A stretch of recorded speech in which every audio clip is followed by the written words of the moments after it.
আইসিসির ভারতীয় কর্মকর্তাকে ভিসা দেয়নি বাংলাদেশ। এটাই তো চেয়েছিলাম, শির দ্বারা উঁচু করে আমার দেশ দাঁড়াবে। সকল আগ্রাসী সিদ্ধান্ত, আগ্রাসী দেশ তাদের প্রতি, তাদের বিরুদ্ধে সেটাই হয়েছে। বাংলাদেশ যে বিশ্বকাপ টি-20 বিশ্বকাপ বয়কটের সিদ্ধান্ত নিয়েছিল, সেটা নিয়ে আলোচনা করার জন্য দুইজন প্রতিনিধি পাঠাতে চেয়েছিল আইসিসি। সেই প্রতিনিধি দলে একজন ইংল্যান্ডের নাগরিক এবং একজন ছিল ভারতীয় নাগরিক। সেই যে ভারতীয় নাগরিক, তাকে কিন্তু ভিসা দেয়নি বাংলাদেশ।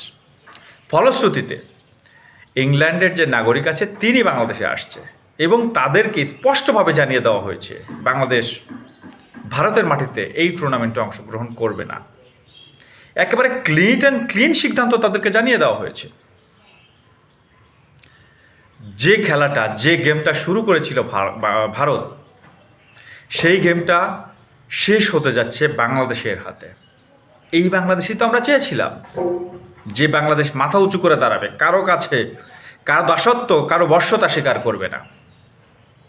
যত ক্ষতি হয়ে যাক, দেশের প্রশ্নে কোনো আপোষ নয়।